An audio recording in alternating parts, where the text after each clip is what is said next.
Hello বন্ধুরা, আসসালামু আলাইকুম। কেমন আছেন আপনারা সবাই? আশা করি ভালো আছেন, সুস্থ আছেন। আই হোক আমিও আমার পরিবারকে নিয়ে ভালো আছি। আবারও হাজির হলাম আমার দৈনন্দিন জীবনের আর একটি ভিডিও নিয়ে আপনাদের মাঝে। সকালবেলা উঠে পড়েছি। ইলমার আজকে স্কুল বন্ধ। আজকে রোজ রবিবার, তো আজকে বৌদ্ধ পূর্ণিমা না বৈশাখী পূর্ণিমা কিসের জানি একটা স্কুল বন্ধ। ইলমা শিওর বলতে পারতেছে না, স্কুলে বন্ধ দিয়েছে, মোবাইলে মেসেজ আসছিল। তো ইলমা স্কুলে যায় না। ইমানির কিন্তু উদ্ভাসে পরীক্ষা। ইমানি কিন্তু 6:30টায় মানে 7টার দিকে চলে গেছে। মানে ইমানির উদ্ভাসের পরীক্ষাগুলা উদ্ভাসে 3 মাসের প্রস্তুতি ব্যাস করলো, এখন পরীক্ষা হচ্ছে। পরীক্ষাগুলো হলেই ওদের উদ্ভাস থেকে বিদায়। তারপরে তো ইমানি ইন্টারের ফাইনাল পরীক্ষা দিবে। তো যাই হোক, ইমানি সকালেই আর কি উঠে ফজরে উঠে নামাজ পড়ে তারপরে ওকে ব্রেড দিলাম। গতকালকে ব্রেড নিয়ে আসছিলাম, ব্রেড দিলাম, ডিম আমলেট করে দিলাম। ইমানি খেয়ে পরীক্ষা দিতে উদ্ভাসে গেল। আর আমি 9টার দিকে উঠেছি। ইমানি কোচিংয়ে চলে গেল। কিছুক্ষণ আমি দাঁড়ায় থাকলাম, ও চলে গেল বারান্দায় অটো করে।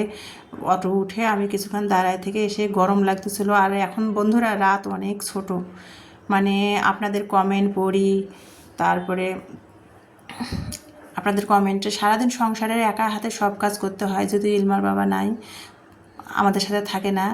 হ্যাঁ, একা হাতে সারাদিন দিনের বেলা সংসারের সমস্ত কাজ করার পর না, দিনের বেলা সময় পাই না। রাতে শুয়ে শুয়ে আপনাদের কমেন্টে রিপ্লাইগুলো দেই আমার প্রিয় আপু ভাইয়াদের। তো সেগুলো করতে করতে আমি কিন্তু রাতের 12টা 12:30 1টা বাজে ঘুমাতে ঘুমাতে। আর এখন তো রাত অনেক ছোট, দিন বড় রাত ছোট, তার মধ্যে গরম, রাতের বেলা ঘুম হয় না গরমে। তো যাই হোক, যেটা বলতেছিলাম, সকালবেলা 9টার দিকে একটু ইমানি যাওয়ার পর একটু শুয়েছিলাম। তারপরে 9টার দিকে চলে আসছি রান্নাঘরে। এসে ব্রেড ছেঁকে নিয়েছি একটুখানি, আর ডিম আমলেট করে নিয়েছি, আর কলা আর দুধ চা বানিয়ে নিয়েছি। 2 দিন ধরে দুধ চা খাচ্ছি না গরমের কারণে। তো বাড়িওয়ালা ভাইদের কাজের খালা গতকালকে চা দিইনি, আজকে আবার দরজায় লক করতেছিল, একটু চা চাচ্ছিল। তো খালাকে চা দিচ্ছিলাম, সেই জন্য আমার জন্য আর ইলমার জন্য একটু দুধ চা বানিয়ে নিলাম, যে খালা খাবে। আর খালাকে বানিয়ে দিব, আমি খাবো না। খাবার জিনিস আমি খাবো না, আমি তো লোভ সামলাতে পারবো না। তো খালার উসলায় আমিও একটু বানিয়ে নিলাম, খালাকে 1 কাপ দিয়ে দিলাম। আমিও আর কি, আমি আর ইলমা খেয়ে নিলাম ব্রেড, ডিম আমলেট, কলা আর চা দিয়ে সকালের নাস্তাটা খেয়ে নিয়ে তারপরে বাসি ঘরগুলা পরিষ্কার করতেছিলাম, ঝাড়ু দিচ্ছিলাম। দিয়ে ইলমা নাস্তা খেয়ে ইলমাকে কিন্তু পড়াতে বসাইছি, ইলমা পড়তেছিল। আর এখন বাজে 10:30। ইলমা পড়তেছিল, আমি কিন্তু বাসি ঘরগুলা পরিষ্কার করতেছিলাম।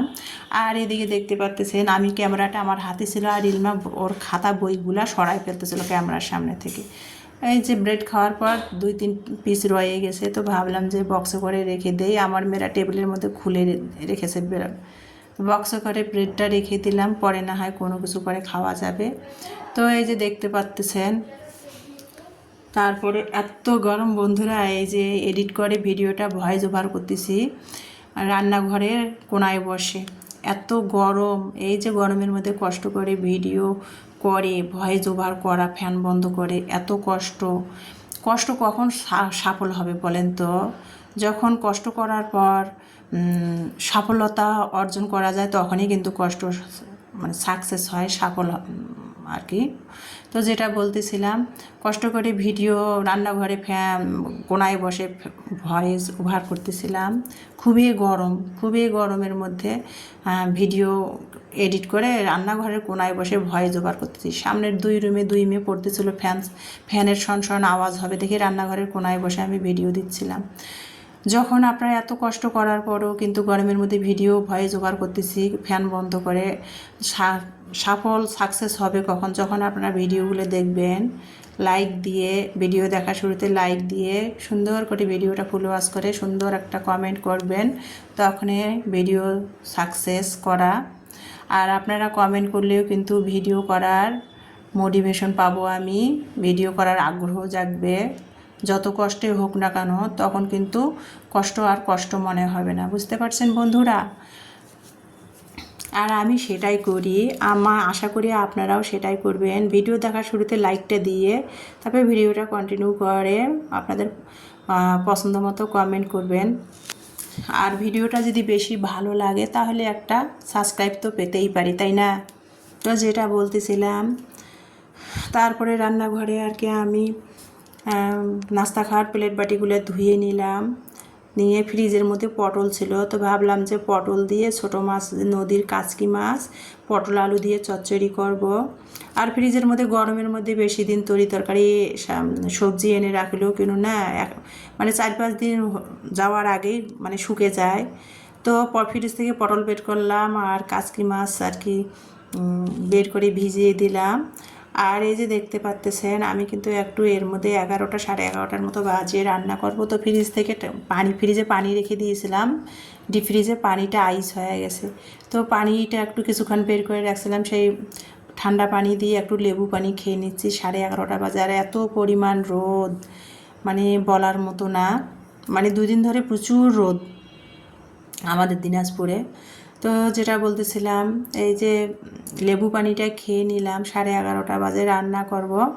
তো ভাবলাম যে সকালে নাস্তা খেয়েছিলাম, প্লেট বাটিগুলো ধুয়ে ইমানিন্না হারমোনিয়ামের পাশে একটা মোটা টাওয়েল বিছে পানি ঝরাতে দিয়েছিলাম। তারপরে পানি ঝরে গেল, এখন এগুলো মিটসেপের মধ্যে গুছিয়ে নিচ্ছিলাম।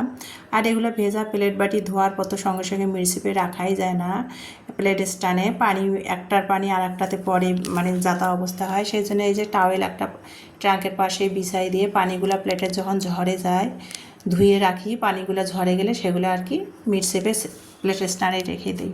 তো পানিগুলো ঝরে গেছে, সেগুলোই গুছিয়ে নিচ্ছিলাম। ভাড়া বাসা মনের মতো করে চাইলেও কিন্তু গুছানো সম্ভব হয় না, নিজের বাড়ি হলে না তবে সুন্দর করে সাজা যায়। তো যাই হোক, যেটা বলতেছিলাম, প্লেট বাটিগুলো ধুয়ে রেখেছিলাম, পানি ঝরলো, সেগুলো আর কি গুছিয়ে নিচ্ছিলাম। নিয়ে এই মিটসিপের মধ্যে আমি সব প্লেট বাটি রাখি, খাবারের বয়ম টয়ম প্লেট বাটি সব মিটসিপের মধ্যে রাখি। আর রান্নাঘরে কোনো কিছু রাখলে তেল চিকটা হয়, মানে অপ্রয়োজনীয় জিনিসগুলো রান্নাঘরে রাখি, সেগুলো আবার কিছুদিন পর পর পরিষ্কার করতে হয় সাবান দিয়ে, তেল চিকটা হয়, ধরাই যায় না।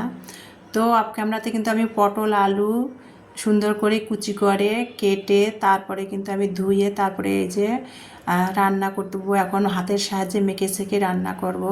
মাছের মধ্যে যে রেগুলার মশলাটা তরকারিতে দেওয়া হয় সেই মশলাটাই দিয়ে দিলাম, দিয়ে পটল আলুটা ধুয়ে রেখে দিয়েছিলাম সেটা দিয়ে সব সরিষার তেল দিয়ে হাতে মেখে আর কি তরকারিটা নিচ্ছে। আগে সবজি পটল আলু সবজিটা মেখে নিচ্ছি, তারপরে মাছটা দেবো। ছোটো মাছ তো কাচকি মাছ একসাথে মাখলে হাতের মধ্যে কাটা কুটার ভয় থাকবে, সেজন্য ভালো করে আর কি আলু পটলের সবজিটা মেখে নিয়ে তারপরে উপরে মাছগুলো দিয়ে দিচ্ছিলাম।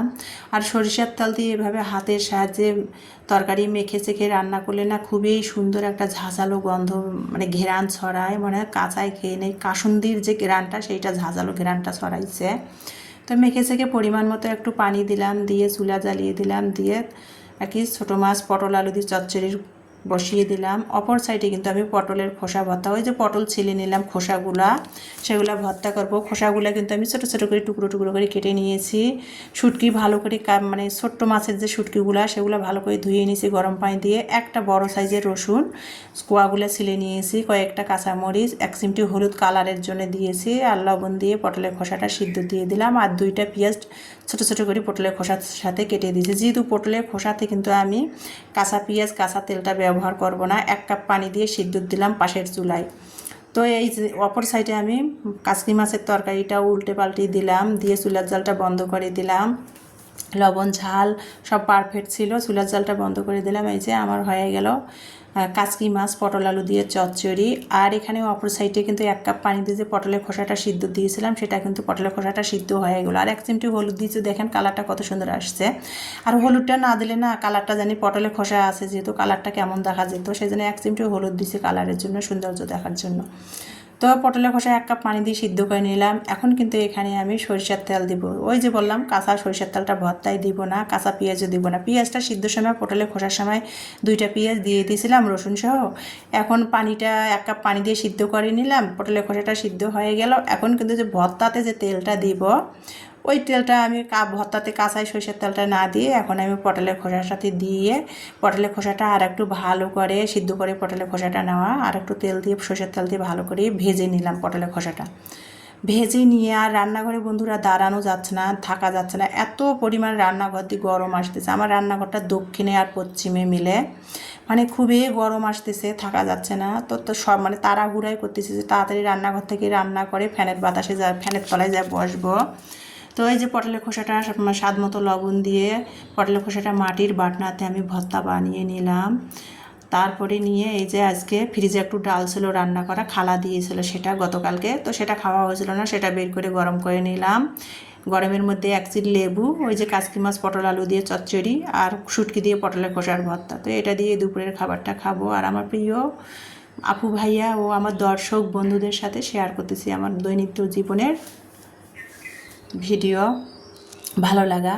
তো দুপুরে খাবার দাবার খেয়ে আমি কিন্তু একটু 5:30-6টার দিকে মাগরিবের আজান অলরেডি পড়তেছে, একটু দোকানে আসছিলাম বলাইর মোড়। ইলমা নাকি আইসক্রিম খাবে, গরম পড়ছে তো আইসক্রিম খাবে।